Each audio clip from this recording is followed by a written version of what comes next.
Indie Radio presents The Spotlight, Internet Radio Show, Season 14. The program that puts the spotlight on independent content creators. Each week, our hosts bring to you entertaining and thought-provoking episodes.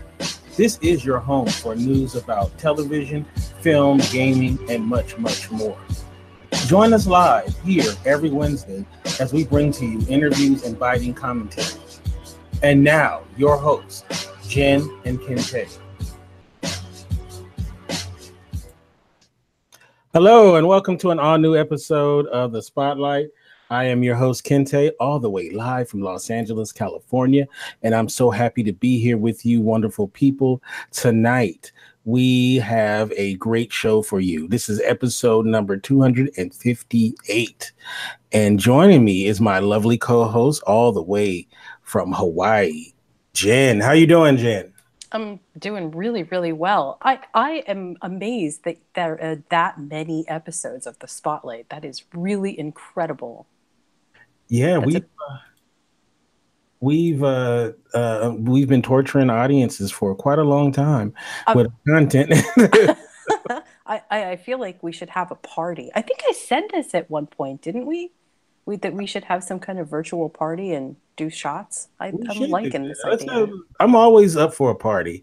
I'm always up to have a good time, and any excuse is fine, right? I mean, I don't really drink a whole lot, but you know what?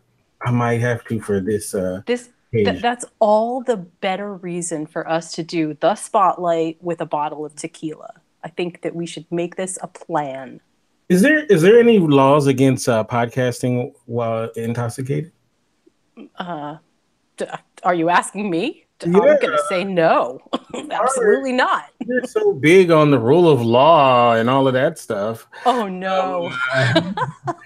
That's why I'm asking you, because obviously I don't know anything that kind of stuff. Listen, I am not reformatting society presently. That's only for the post-apocalyptic world. So we don't live in the post-apocalyptic world. We can enjoy as much tequila as we want. Every time, we do these things where we're talking about, you love to bring up, you can't suspend the rule of law. Well, okay, wait a minute. Let's just get something straight. We can suspend the rule of law when it fits our hedonistic needs. Then it's okay. Then nobody's going to care. We're good. Oh, wow. You are hilarious. Before we introduce our guests, we do have some sad news to report on the program. And I guess it's been about a couple of months now since we on Cinema du Fromage, our other podcast, we were reviewing the movie Return of the Living Dead. And this actor, James Karen, who many people know from Poltergeist as well as Return of the Living Dead, unfortunately passed away. He was a terrific actor. He was 94 years old. Wow. And he had over 200 acting credits. His career spanning from 1948 to 2018. So, he was a great actor, and people probably remember him most from Return of the Living Dead. But he's been in a lot of stuff. So what'd you think when you heard that?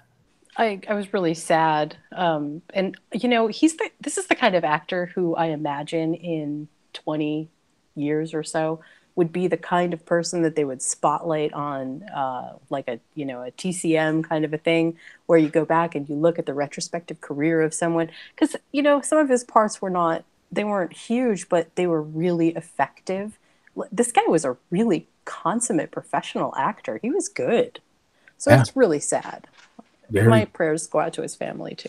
I had a lot of range too. He could do dramatic stuff, comedy. Definitely. Very good. I didn't see this article right here. This is interesting. It's probably BS. It says Robert Englund teases that he may have one more Nightmare on Elm Street left in him. Okay. I kind of hope not. You don't want to see him donning the green and red I don't. sweater? I know I must be very unpopular, but I don't. Of all the franchises, of all the slasher franchises that I wish would die, that's the one that I wish would Why die the Nightmare most. on Elm Street? I just, because you know what it is? Because A Nightmare on Elm Street started out so good, and then, like so many other things, I don't know what happened, but the writers thought, I know, let's add some kind of myth. And it just made it horrible. Just make it scary. Just make it scary. Hmm. Go. I hate all of the stuff that they put into it. All the fluff, all the backstory, all the. No, no, no. Scare me, but keep all the backstory out. I hated it. He's only 71 years old. He looks great. I don't know if you've seen him lately. Oh yeah, no, it's not about him personally. Oh my gosh, he could be in anything. And I hear that he's such a nice guy too. I hear like when he goes to conventions when he's with fans that he's really really good to them. So it's totally not personal. I'm not being ageist. I absolutely promise. It's just the franchise. Oh wow! This says that he worked on Halloween, the original movie, for just one day. He worked on Halloween for one day. Yeah. What did he do? Uh, it just says that he was there throwing dead leaves around. Oh my god, that's great. It's funny. I've never heard that before. That's interesting. But let's see. What is this? Oh, Movie Web. That's a good source. Movie Web. So, but anyways, yeah. Maybe he really does think that he does. I mean, maybe there's, but this is just a shout out to anybody who might be developing the script. Just scare people. Don't stop it with the myth. Stop it. Just stop it. If I want a myth, I'll go see Odysseus. Well, speaking of scaring people, this weekend box office, it was Halloween, which won the weekend box office with $76 million on a $10 million budget. God, that's so impressive. Oh man, I know somebody's over there just enjoying all the piles of cash. I wonder, do they just show up to your house with like a Brinks truck and just start dumping it on your bed, all the money when you hit it like this? Yeah, I think they just install an ATM outside your bedroom so you can just like go grab Instacash. Oh man, and I saw the film, and maybe I should do a proper review coming up soon. But the movie was very good, and so we see Stars Born has done very well. It's grossed over $100 million on a $36 million budget. So that's you know why? It's because A Star Is Born is one of the first real kind of good romance stories to come out of Hollywood in a while. Mm-hmm. It's done really well. It's really done well. Oh, you saw it? Mm-hmm. Oh, okay. I didn't know you saw it. Oh, okay. Yeah. And it is. I mean, it's poignant. It's well acted. It's got some sappy little stuff in it, but it's actually really, really good. I was very impressed by it. I think I was most impressed by there's just this overall tone that we don't get to see very often. And by the end, you really feel a lot, which is kind of important. Okay, well, I'll have to check it out. What about First Man? Did you see that one? I did not. Oh, okay. Damien Chazelle, which I love Whiplash. I didn't see La La Land, but Whiplash, one of my favorite movies. So I've heard mixed reviews on that. So I would say, though, out of this list, there's only one movie I wanted to see out of all of these movies. None of these other movies do it for me. I mean, most of them, I would probably see maybe on DVD or something like that. But no, it's not doing it for me. So I don't know. Well, it's still we're sort of post, I should say we're pre-November stuff when stuff comes out in November, right, for Thanksgiving and things like that. But we're in a weird kind of stage right now because there's not a whole lot coming out that's too big, other than what's already been out. No, not at all. All right, so let's get to our guest. Our guest is a filmmaker. He's, despite what some people have thought, he's not my cousin. It's the one and only Dustin Ferguson. How you doing, Dustin? Good. How you doing?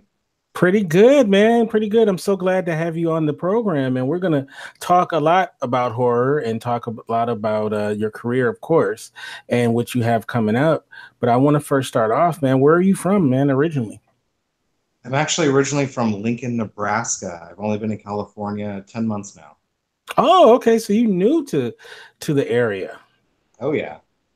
Yeah. So Lincoln, Nebraska. So you're a big Cornhusker fan? I wouldn't say I'm a Cornhusker fan. That's why I'm in California. He's like, I had to get up out of there. I am not mad at you for that. So what was it like growing up in Nebraska? Well, it's interesting because I guess when you're in it, you don't know any different. It's simpler there. It's very cozy and family oriented and, sort of in the Bible Belt. There's all that. So doing movies there was always really difficult, I think, for that reason.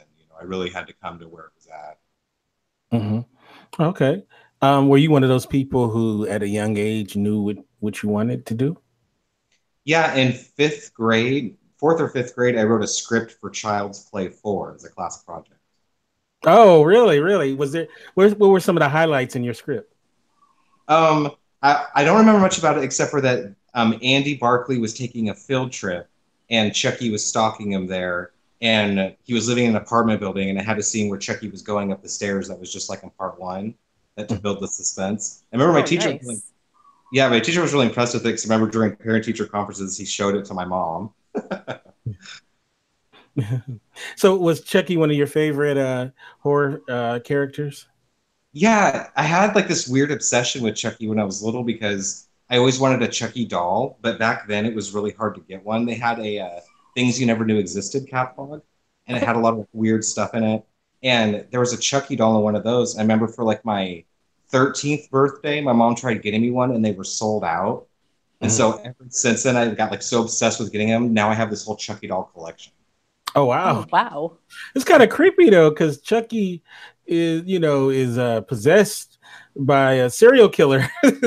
Right. So I know it's a film, but still, I mean, I don't know, something, I'm always attracted to like mysterious and edgy and, forbidden things. And I think at the time in the late 80s, early 90s when I was into it, Chucky was very scary still. And it was something that kids weren't supposed to see, but I was a kid that had Yeah. seen it. So, Mhm. it felt very special to me and it always kind of attracted me for that reason. The thing with Chucky for me was it never scared me because I always felt like if he was coming for me, I'd just drop kick him and he's See, done. everybody says that, but they don't consider that he's got the power of a man in his body. So even though he's short, he could still be strong enough to like take that kick. Oh well, I don't know. Okay, Jason, it would be I don't know if I could win that fight, but I think I can handle Chucky though. I got Chucky. Realistically, there wouldn't be Chucky. But You yeah, I'm right. sure. We want to bring realism into this. Look, I've got a bunch of kids, and one of my kids actually dressed up as a good guy. That was a choice in the Halloween costume section. Aw. And it was just this, like overall plastic thing. But I have to say that thing got a lot of use. That was around the house forever was this little pretend Chucky. And you know what, Kente? I think you're wrong. I think if you saw a possessed doll coming after you, I don't think you'd have the sense to drop kick anything. I think anybody, yeah, would just freak out and run the other way. Exactly. Well, I you don't have to think anybody would drop understand. kick. I've seen a lot of crazy shit in my life, so You're a doll like I nothing. haven't seen anything that crazy. So I don't think I'd panic. I would be like, I would, get zen, and then when he came up to me, I do my drop kick, and he's gone. And he'd be gone. I think I can handle it. I think I'll be fine. So we'll be seeing a new movie by Kinte, and it'll be about how the vanquishing of Chucky. Yes, yes, yes. It'll be 5 minutes long. Oh, and most of it is the credits. Definitely. So, were you always drawn to horror growing up? Yeah. I don't really know why exactly. I mean, my parents are fans of horror movies. They have their little VHS collection of like Day of the Triffids and Night of the Living Dead and Alice Sweet Alice. So those were some of the first ones that I saw. And then I spent my first allowance on the Texas Chainsaw Massacre on video at a flea market, and I think I just started collecting them, at the time, and I ended up getting about 6,000 horror movies, and that actually led to me opening the video store I had in Nebraska right before I moved here. I kind of used that collection, but so I started making movies about 10 years ago, sort of as a way to just make what I wanted more of. Like I wasn't actually making them to show to anybody. I made I think 4 movies before I was convinced to start showing them to an audience. And I finally started doing it and started selling copies out of the trunk of my car, and it just grew into what it is now. Oh, look, Wow. you had your Master P on. That's good. Jen, he was a rapper, famous back in the day. But he pulled his music out of his trunk. But but I digress. So, what kind of horror were you more attracted to? Were you more of the Hitchcockian, thriller type horror? Were you the slasher? The guy lurking in the shadows, coming out with the big butcher knife, or more of the paranormal type stuff? Or what was your favorite? I wouldn't say that it's a specific genre. It's just a specific manner in which the film is made.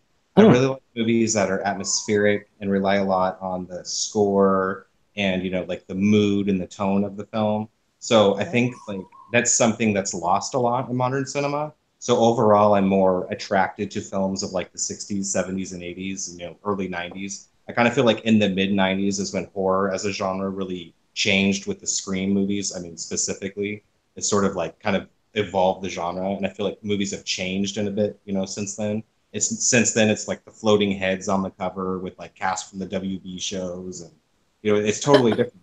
And it's like they don't focus on the cinematography and the way the score carries the shots, and that's something that's lost. And I just wanted to bring that back. That's how I make my movies. Yeah, horror is one of those weird genres that it's all everything and then it goes away and then like a Scream comes out and it's back and then there's Yeah, a bunch of Scream knockoffs and then it goes away and then Saw comes out and there's a bunch of Saw knockoffs and then it yeah. kind of dims and now we have the Conjuring stuff and stuff like that. It's funny. I wonder why. You know what I think it might be, and you tell me if you agree with this. Is you know Hollywood is a copycat league, right? If something does well, then they just want to beat it, until it's no longer viable. And I think what happens is something comes out, we like it, like Scream was a great movie, and then they have to shove down your throat like more like I don't even want to say more of the same, but like cheap knockoffs of the things that you like, and then you just end up not liking it anymore. I mean, do you think that's what it is? That just Hollywood just rams it down your throat? Well, yeah, I think that, I mean, when you really think about it, it's obvious that that's what they do. I mean, they kind of have to do that. When you're investing so much money in a film, you are going to follow what sells, to be able to make that money back. And as long as it's selling, the same thing you guys were talking about with sequels before, it's like they will just keep making these movies as long as people keep seeing them. There will be eventually 50 Freddy Krueger movies. They're never going to actually stop. Right. It's gonna keep going and going and going as long as people pay for it, and that's just what they do. There'll always be the original stuff in there, but the stuff like Freddy Krueger and Jason and Leatherface is part of our culture now. It's sort of what we identify with that genre. If they were to completely get rid of those franchises, it wouldn't be the same. Fans would change. So I think that they're going to always keep that alive through reboots and like the recon sequels. And I mean, it's the smart thing to do to make money and keep the So genre alive. Mhm. who would you say is the most influential horror director or writer in Hollywood today? Or well, actually just maybe just as influential for you. Like who would you say growing up did you idolize the most and want to emulate? Most would probably be John Carpenter because he has a heavy use of soundtrack in his films, like in atmosphere and timing and mood. And I think that that's really important. That's what attracts me the most. But also people like Toby Hooper and even John Waters, because they were making movies, sort of the way I do it now, where it's just like the best way they could do it on the means that they had possible. And at the time, they were doing some groundbreaking stuff that became classics, and they did it on very little money. I mean, the biggest horror films of all time are still movies like Texas Chainsaw Massacre and Halloween that had like $20,000 budgets, and they're still standing the test of time. So I think that those are obvious influences for people like me. There's another thing too, is with technology being the way that it is, you have your smartphones and your iPads and TVs bigger than movie screens. People are less inclined to go to see films in the theater, especially with the rising costs of going to the cinema. Um, so you so last year was a huge dip in the box office receipts, and there was a big panic in Hollywood about, the future of cinema in the theater. And then this year has been a big rebound as far as the box office receipts gone up. Do you envision a time where maybe bigger movies, forego going to the theater, and we're left to just see it on the small screen? Or do you think that this is just something that it will always stick around, seeing movies in the theater? I think it'll always sort of be there because, again, it's part of our culture. I don't think people would totally want movie theaters to be gone because I think that they serve a purpose as far as like premiering films and special screenings, of movies and stuff and anniversary screenings. So I think that they'll stay relevant for stuff like that. I think if anything, they'll become sort of a piece of nostalgia the way that video stores have. Like they haven't completely gone away, but they're far and few in between because there's still enough people that want them. And I think it's a big part of us. But I mean, it's already happened. A lot of like the last Chucky movie didn't come to theaters. It came out just to Amazon, and streaming iTunes and stuff. And so it's already happening now. But I think that there's still enough big blockbusters out there that it won't be anytime soon. It's completely gone. I'm shocked they haven't done an Expendables horror, with Well, they're actually working on it right now. They announced it like a week ago. They've got all the big stars in it from all the horror franchises. Are you serious? Wow. Yeah. They actually literally announced it a week ago. Oh wow. See. Oh man, maybe it's my fault for even putting it out there. And well, I mean, it's one of those things where it's like there is a curiosity, like you want to see it, but then there's another thing. It's like it's probably gonna be lame. Freddy vs. Jason, I thought was terrible, so I'm not like clamoring to see this. I mean, we'll see how it is. Mm-hmm, yeah, I remember though when I first saw Freddy vs. Jason in the theater, I actually liked it, and then I saw it again, and I was like, "What did I like about this?" It was it was appealing to the mainstream at the time, but it was very much a period piece. I think it's very of the era, like early 2000s. It had the attitudes of the kids at the time, and like what was popular. And I mean, that's good in a sense for like nostalgia in 20 years or whatever. But right now, it's too like, ugh, like it just wasn't very good. It feels really dated. Yeah, it does. Because it's like I think even teenagers have evolved quickly since then with smartphone technology. Because that was right before then, and now that's where we're at, and so it already makes that movie seem kind of cheesy and old. Well, and now the nature of what scares us, I think, is just a little bit different. So we're open to looking at things a little bit differently in terms of what we're putting out on the screen. I mean, it sounds crazy, but I know people who are genuinely afraid of what was the name of that movie? Not Unfriended, but the other one, the one that just came out, where he's basically, what is it called? Searching. Yeah, was that the one where he's searching for his daughter? Yeah, that's a great movie. People were really scared about that, and it was because of sort of the interplay between the technology and the events. And I actually think that that's kind of an open medium right now. We are scared of our own technology. That is really where it's at. I mean, you got shows like Black Mirror that are huge. That's fabulous. Yeah, and I think that we're on the cusp of this big evolution with technology, so it definitely feeds into everything, the music and the movies. Right. Okay, so let's talk about you. You said you started getting into film about 10 years ago, and what was the first film that you produced? The first thing I did, I edited Sleepaway Camp IV because I used to do what are known as fan edits online. I would take like deleted scenes from movies and insert them back in films or release it for free online so people can get like the uncut versions or extended versions. I did about 100 of those, and a producer in Australia was a fan of my work, and he reached out to me. He's like, "Hey, I got the rights to do this. We've been trying to get it done since 1992. Would you be willing to work on it?" And of course, being a fan of the series, why would I say no? So I worked on it, and that was the first thing that got my name out there. And then he produced my first feature I directed, called Terror at Black Tree Forest, and that was in 2009. Oh, okay. And so now, I imagine you're a critic of films, right? That's what got you into it. And then you were doing your edits. But now you're a part of the industry. Now you're creating content. So what was that like? I know you must have had a rush of excitement, but what was that like when directing and producing your first project, 2009? Back then, it was simpler times. I think when everybody's starting out, you have a certain idea of how everything's going to be, and it's like it's such an accomplishment to make a movie, because it's like it's something you made, you put so much work in, and you pulled it together with all these people. But I mean, I've done 57 features now, so it gets to a point, where it's just like I don't remember 6 movies ago. I'm like, what? I don't even remember what movie I did last year, and I think of time now to me is how many movies ago.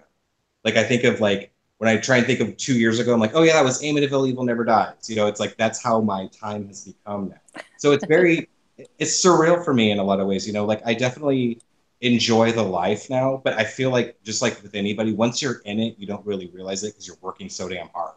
It's just like, yeah, it's fun, but I got a lot of work to do now. Mm. Now, now you talked about atmosphere and telling stories through sound and atmosphere.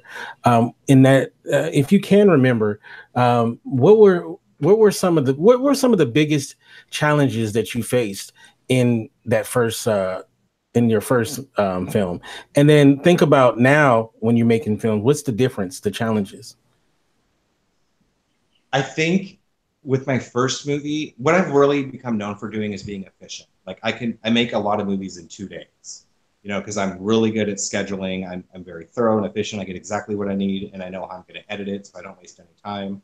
And I think that that's the difference, maybe, because with my first movie, we were all over the place. It took all this time. We were driving hours apart to different locations, and I've learned since then to keep things very centralized. You save a lot of time, money, and effort if you keep things close to each other. And then that way, if one thing doesn't work out, you can bounce over here and film this scene and then go back to this scene. You're not like stuck with whatever you're stuck with. So I think that that's probably the difference. It's just getting professional about it and knowing how to work with what you got. Also, what was the acting pool like out there? It's very different because a lot of people want to do it, but obviously in Nebraska, there's not really like a lot of professional talent agencies or like big movies that are made. So there's not a lot of professional actors, but there's a lot of theater actors and studio actors, people that do little things in commercials. So there's those people. And so like, it's not too difficult to get people cast in a movie there because there's not a lot of projects going on. Pretty much everybody's in whatever's happening at the time. So that was nice. And what was kind of sad about moving here is over the years, you develop sort of like what John Waters had. He called it the Dreamlanders. It's like your group of people that's sort of with you through the whole journey, that's in all your films with you, that have reoccurring parts, that are always helping out on projects. And so I kind of developed that really well to a point where it was so streamlined with how I did everything. The last 2 years I was there, I was making 8 movies a year, which is more than one every couple months or whatever. So it was just like insane. But since I moved here, I sort of had to like start all over again. It's like the pool's bigger here. There's way more actors, way more talent, all this other stuff. But I have to get in there. I have to meet the people and make the connections and sort of start again from the bottom. And that's just basically what I've spent this last year doing. How have you been received since you've been out here? Oh, man. Okay, so very polarized. There's people that freaking hate me because I waltz in here out of nowhere and I'm getting all this work and I'm successful and I'm happy. And then, of course, so that's going to rub some people the wrong way. And then there's other people that are very supportive, that are like, I think when you're going from a place like Nebraska to Los Angeles, you got a lot of doubters. People are like, okay, we'll see you back here in 3 months. So I think that I've hit past that threshold where I've gotten a lot of support from back home now. It's like, wow, you're successful. You're making us proud. It's very awesome to see this and watch you grow. So overall, it's received very well, and it makes me really happy. I feel like more so than ever, I'm doing exactly what I'm supposed to be doing. Oh, that's cool. That's cool. So now 8 movies in a year, that's a lot. That is a lot. You are a and features, they're all features, right? Yeah. Wow, man. My hat's off to you, man. Well, that doesn't count, yeah, shorts and music videos. I've done almost 100 music videos. Oh wow. Those are interspersed, in between doing movies and everything else. I just stay busy. I'm like addicted to it. I thrive off of the energy it gives me and like being able to create and have something. And so like once I finish one thing, I'm already 2 movies ahead. It's like I already know what the next couple are and I'm working on it. I love it. Wow. You're gonna be one of those guys that you're gonna be making a movie on your deathbed. I can't tell you how many times I've tried to slow down and I'm like, okay, I'm going to do 2 movies this year. No, I get 2 movies done like the next month, and it doesn't ever work. Wow. You don't have kids, do you? No, nope, couldn't do that. I have a cat. That's too much already. There you go. When you don't have children, you can do that. So Well, hopefully hey, mine what's won't my listen to this podcast, but hey, what that's is where I my made the mistake. I don't have any kids, so uh, but no, that's awesome, man. So let's talk about what you have going on now. I mean, you have so many projects to go over, but I want to start off with uh, uh, let's talk about uh, Conspiracy X. Okay. What can you tell us about that? That is an anthology film that was produced by Trash Arts out of the UK, and they involved a bunch of different directors from around the world to do different segments that were based on conspiracy theories. So I did one on the skunk ape, and The it's what? called the skunk ape, like from the Boggy Creek movies, Legend of Boggy Creek. He Oh, like lurks yeah. in Arkansas and in the backwoods and the swamps. He's like Bigfoot. He's like a southern version of Bigfoot. I Uh-huh. just So saw Netflix about that. Really good. yeah, yeah. And so yeah, my short was called Skunk Ape Slumber Party. And it's set in the 80s. It's like a group of girls, having their little slumber party doing each other's nails. And they hear a noise outside and they get their daddy's gun and then they're scared by the skunk ape. The whole thing's like Ooh. 5 minutes long. I think all of them are about that long. Oh, that's cool, and it's cool that you get to your work is included with other filmmakers. That's pretty awesome. That's really, of all things, what's gotten my name out there the most. I think that whenever I get an opportunity like that, I always try and say yes because, especially stuff that's produced internationally, it's like so many people I don't know see that, and are exposed to my work, and that leads to them getting into to other work I do. So I love doing stuff like that. If I have a day I could spare to go shoot something like I am today, after I get off this interview, I'm doing another anthology short for Creepypasta. So it's like I'm always about it if I can do it. Oh, wonderful. And we were talking about Return of the Living Dead at the start of the show, and you just did a short for the DVD, was it? Yeah, I interviewed. It was a special feature for Return of the Living Dead 2 Blu-ray by Shout Factory. It was an interview with Troy Froman. He was the actor at the beginning of the movie. That's the pot-smoking army guy that drops the trioxin that causes the whole outbreak. So we did an interview together for that. How did that turn out? Good. It's interesting. We actually had to do it twice because he has a family restaurant, Froman Deli, and I think it's Santa Monica. And we went there first because he wanted to show us his restaurant. He treated us to dinner. It was super nice. And we tried doing the interview there first, but it was like, restaurant setting. There's people talking. And so when we listened to it later, I was like, crap, there's no way we want to put this on a Blu-ray. So I actually went back to his parents' house like a week later and did it again. But we were glad we did because it was a better interview and he was a lot more enthusiastic. And on the Blu-ray, it came together really nice because they cut in, clips from the movie when he's talking about it. And it's a really nice piece. It came out really well. Nice. And I imagine you're a big fan of that film, right? Oh yeah. Well, 80s camp, really resonates with me. That was the era of Michael Jackson's Thriller, like the same people that worked on those zombies worked on those ones too. And so it's all sort of intertwined for me, like my love for that time. So I definitely am a fan of the movie. Now, we let's talk about Robo Woman. What's that about? Oh my goodness. Okay, so it's very in the now with the Me Too movement because it's a rape revenge movie, but it's also infused with science fiction sensibilities. It's about a woman on her last day at a temp agency that's invited out on a date by a coworker. And after a night on the town, they walk through the park and she's attacked by him and his friends. It was a setup. They beat her, rape her, and leave her for dead. Her roommate discovers her, and they end up going and getting this experimental new form of cybernetic surgery because her arm is basically no longer functional, and neither are her eyes, her vision. She gets a robotic arm attached and a visor that gives her sort of like a special sort of vision. and she ends up using those new abilities to track down all of the assailants and murder them one by one. Oh wow! And Mel Novak's in it too, as well. Kia Long, Mel Novak, Sue Price, Donna Lee Heising. We've got quite a few names in it. It's really cool. Oh, cool, cool. So, how far into production are you? Just pre-production, right?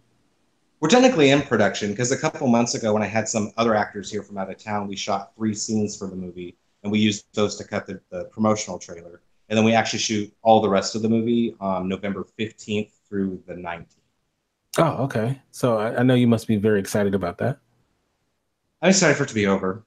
I mean, it's one of those things. It's like this has been such an elaborate, huge production. I do so many a year that I have a lot of really small movies. Then I have movies like Nemesis and Robo Woman, where it's just like so much is going into it. It'll be worth it in the end, but man, I'll be happy when we wrap. Now you mentioned Nemesis. Talk about that one. Yeah, Nemesis 5. It's a sequel to the Nemesis franchise by Albert Kuhn. He did Cyborg and Mean Guns back in the 90s. The last one, Part 4, came out in 1996. So in 2017, I approached Albert about making a sequel, and I bought the rights from him, and we made that actually in Nebraska. That was my transitional film. I started production in Nebraska and finished it in California. Nice. And it plays off the fact that it's been 20 years because we introduce a new lead who's trained by Sue Price, who's the lead of parts 2, 3, and 4. She's the new model. She trains her basically. It's like Terminator in a lot of ways, where cyborgs have taken over the world and there's very little humans left that are sort of part of this resistance. And so it's about her getting trained and using not necessarily her physical abilities, but her mental abilities to overthrow the new regime and, have humanity take back over again. So we did that almost a whole year making that. It's recently hit the festival circuit.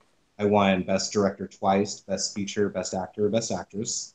And it comes out to DVD in December, actually, from Worldwide Multimedia. Congratulations. Congratulations. Yeah. Yeah. It's amazing. Yeah. So, taking on, part 5 of a franchise, was there any nerves with that? I mean, I know you approached them about doing it, but, there's people that love that franchise. So was there any nerves about it, or you just ready to go? Every single project, there's nerves. I mean, I think it's something common with artists. I've read a lot about it and heard a lot about it. We have a lot of anxiety, which causes us to be creative people. We infuse that in that.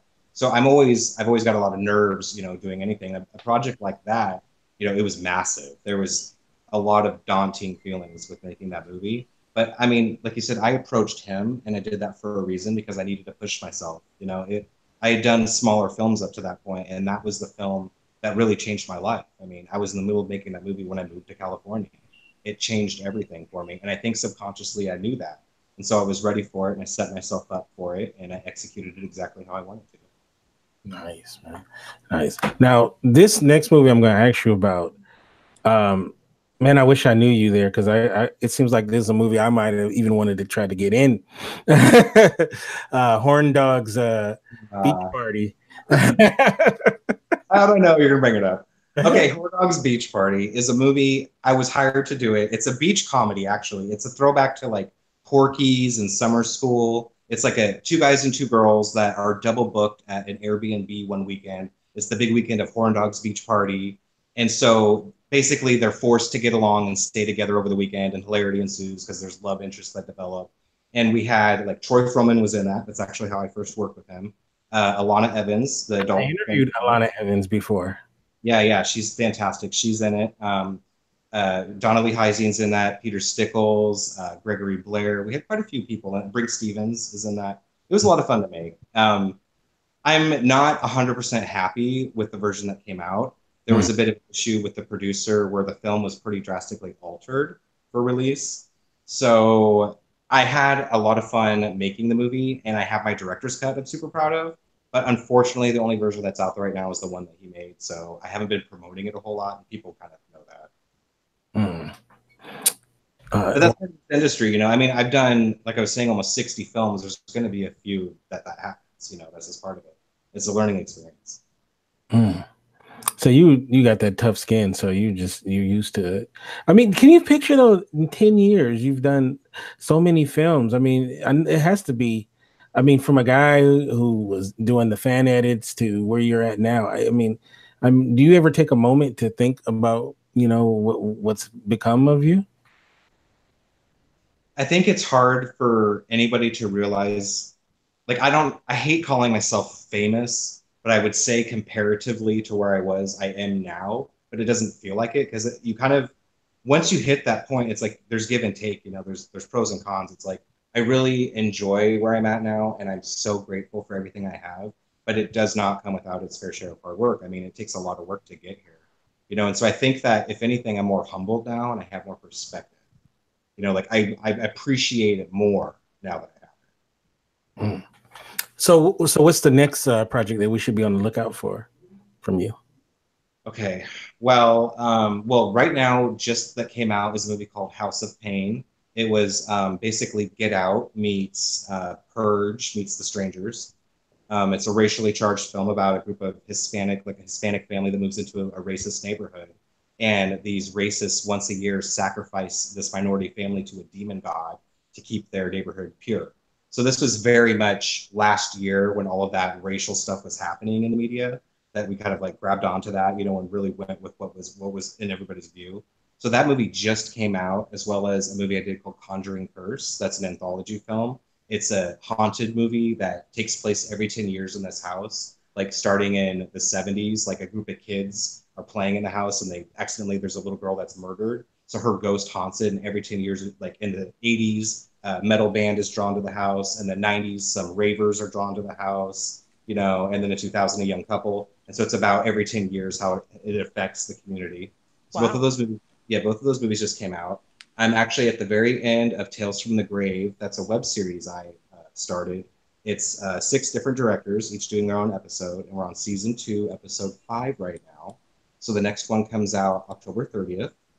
And then also a movie I directed called Runaway Nightmare. I'm premiering for free on Halloween. It's going to be on YouTube for one day. And we actually just filmed that less than a month ago. Oh, wow. Well, that House of Pain, I feel like I've lived in that neighborhood before. So definitely. So, I mean, what's your ultimate goal? I mean, do you have like a film that you want to do that maybe you haven't had a chance yet to do, or what is something that you want to do? I feel like once I achieve something, I set a new goal. So it's like I've already surpassed, several goals I've set for myself. And so I'm always sort of just trying to improve myself and be as creative as I can. Like, I don't know how much you've been following me, but I do rap music too. I was about to get into that. I do rap music, and I wrote a book. I do all sorts of different things just to stay creative, to have an outlet for that. So I think ultimately I just want to be happy. I want to be safe and secure doing what I love. I think that's the ultimate for everybody. I'm glad you brought that up because I wanted to ask you about how long have you been rapping? Since 2014, I think is when I did the first stuff. I met this guy named E-Rocker out of Germany. I'd done some music videos for him. It's like electro breakdance music. And I was super into it at the time. And I told him, I was like, hey, what are the chances if I recorded some vocals that you make some beats and we could do a song together? And he's like, hey, let's give it a shot. So we did an EP in 2015 called Welcome to My Bass. And Egyptian Lover did a remix on it for us. Egyptian Lover. Yeah, I did a video for him. So it's sort of like a trade. That was really cool of him. And then we had another EP that came out 3 months ago called Hollywood Rock. But it was really weird because that was also breakdance electro. But then at that same time, I was transitioning to California, and my whole perspective on music changed. I got really, really into like the modern rap scene that's going on. Like the Instagram stuff, the stuff that Bad Baby, Asian Doll, Cuban Doll. I love that stuff. And so that really, really inspired me. And I was like, I love what I'm doing with E-Rocker, but it's electro. And we're doing these like 3-track EPs. I'm like, I've got enough stuff in my head for like 15 songs right now. So I started like approaching different hip hop producers and getting beats from them and writing my own lyrics and just mixing it myself. And I started putting it out on SoundCloud and then doing music videos. And then Faux Show magazine played Midnight Dancer, and that kind of blew up. So it's taken off a little bit now. Congratulations, man. That's awesome. Really doing it. It's a good outlet for me because the movies are one way of expressing myself, but they're more like ideals. Whereas like Music is more like your thoughts and feelings and the real you. It's like I can vocalize my feelings through the music. So I really like having that out. Do you perform live at all? I've done it one time and it was a Facebook Live actually, but I'm gonna be doing a couple shows at the end of this year. I'm gonna be doing my first live performances. I have a friend of mine that's gonna be touring around here, and so he's bringing me on as his opening act. So we'll see how it goes. Oh, that's great. Yeah, That's that great. sounds fun. Yeah. Yeah, that's so cool, man. Okay, so we're at the part of the show we affectionately love to call rapid fire. And the way that rapid fire works is that me and Jen will pepper you with some questions. Are you ready? I'm ready.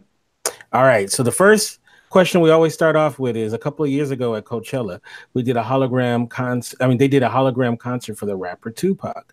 What dead artist or band would you like to see a hologram concert of? Oh my gosh, a hologram concert. I wish I had seen the Michael Jackson one. Does that count? I know that that was a hologram concert, and I wish I had seen that because that was so amazing on TV. I was blown away by it. Look, Michael Jackson is always the right answer. So, who would you want to be president right now? Michael Jackson. Yeah, I'll take Michael Jackson. Right. All right. Go ahead, Jen. All right. It's almost Halloween, so I'm going to ask you, of all of the shows from 2017, 2018 that are horror genre related, what's your favorite? Okay, I'm going to sound so lame because I legit don't watch any of that stuff. I have never seen The Walking Dead. I have not seen this new Haunting of Hill House. I have seen half of season 1 of American Horror Story. I am so completely out of touch. I'm actually watching 911 right now. It's hey, that's scary. That's actually scary. It's edge of your seat. So I don't know if that doesn't count. But obviously, I also like, I watch old stuff. Like I'm going through the Tales from the Crypt series and the Tales from the Dark Side. I watch that stuff all the time. So really my jam with TV is the stuff from 20 years ago. Yeah, my favorite Tales from the Crypt, The Carrying Death with the, that's a great episode. Classic. The first 4 seasons are all stellar. Oh yeah, definitely. So what is your favorite guilty pleasure junk food? Taco Bell. Taco Bell, okay. I go to Taco Bell a lot. I love Taco Bell. Yeah, it's Taco Bell. All right. Go ahead, Jim. Okay. In your childhood, as you grew up, tell me what your favorite story was. Didn't have to be scary. I was actually really obsessed with the story of, it's in like a urban legends book about the girl with the ribbon around her neck. I mean, they took the ribbon off, her head fell off. Ooh, good one. It's like, yeah, it's like this boy falls in love with this girl that's new to town and she's quiet, never talks, and she always wears this pink little ribbon around her neck. And everybody always wonders why she has it. And one day he goes on a date with her and takes it off, like pulls it off of her, and her head falls off. And that just like scarred me for life. So yeah, you are dark. I'm reading from our elementary school library. Okay, so you got to do your Mount Rushmore. That's 4 heads of your favorite horror characters. Who would be on your Mount Rushmore? Oh my gosh, you guys are killing me. Okay, so 4 people from horror. It would have to be Leatherface, because I mean, come on, Leatherface. Chucky. Michael Myers has earned it. Ooh, but I don't know if it should be Freddy or Pinhead. I would say overall, there's better Nightmare on Elm Street movies, so probably Freddy. Okay. And you know the cool thing about putting Michael Myers on there, you're also putting William Shatner on. Exactly. It's like 2 for 1. All right. Go ahead, Jen. I'm sorry, I'm going to have to laugh about that one because I can just imagine William Shatner going, whoa, I made it. Yeah. All right. Okay, I don't know if you know what I'm sure you know what this is, so I'm just going to ask it outright because you this is what you do, right? Do you know what creepypasta is? Yeah. Yeah, I'm actually legit. Right when we get done with this interview, I'm filming a segment for the Creepypasta movie. It's called Creepypasta the Movie. Sweet. Okay, so I'm going to ask you, what is your favorite creepypasta? Slender Man. Oh my God, Slender Man. Good one. Like, that is so, what I think is interesting about it, because I just saw the movie and it was panned. Everybody hated it. I loved it. I thought what was so great about it was that it played on how these girls created it in their mind. It's like this obsession with social media and how it sort of like kids get a warped sense of what reality is through like Facebook and Instagram. And it was very cool how like this thing that was made up on social media became real enough for them to be affected by it and like kill their friend. So I think that that's like such an intriguing idea in itself, not necessarily just the character of Slender Man, but the idea that they could create it in that manner.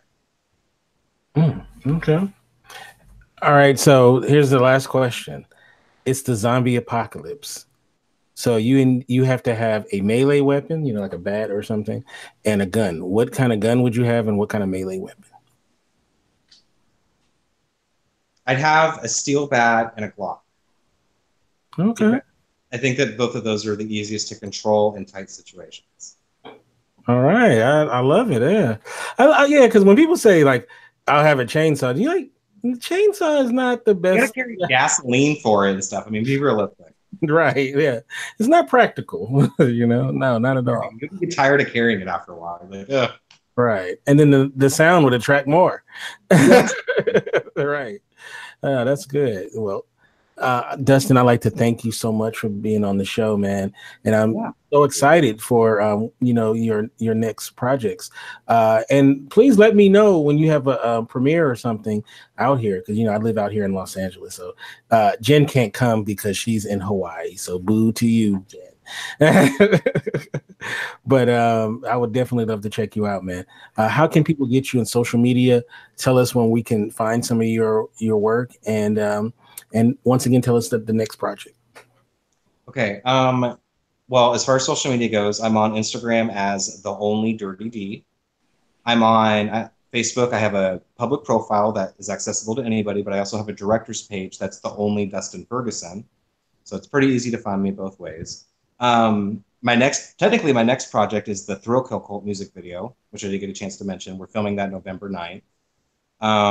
Let's see what else ready to cover. What else is there?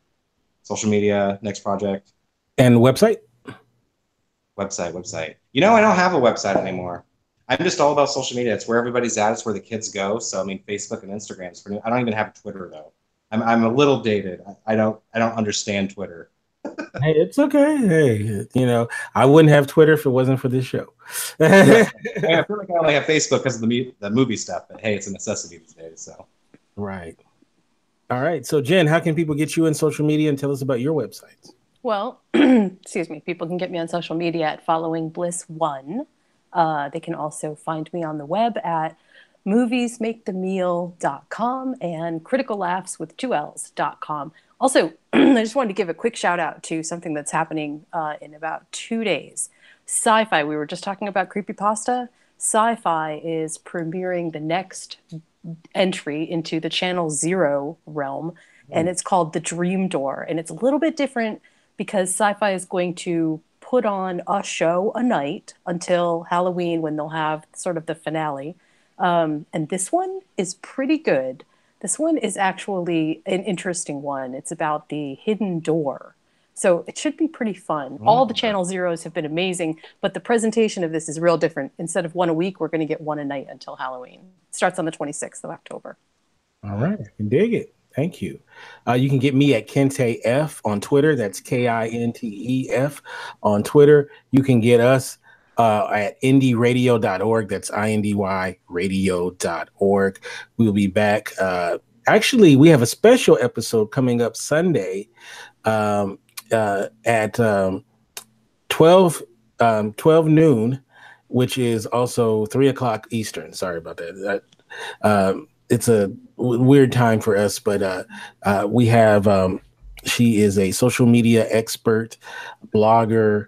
Actually, she says, to make sure she's quoted as the social media diva, Elaine Smith. She'll be joining us. I'm so excited. I've been wanting to have this young lady on our show for a long time, and she's going to teach us about navigating through the worlds of social media, which I think we all need some lessons on that. But that is this Sunday, so it's a special episode. And also, so we won't be on next Wednesday because it's going to be Halloween. So we're going to treat it like it's a holiday. It is a holiday, right? For all of us crazy people. So we'll see you next time right here on indyradio.org. Peace, everybody.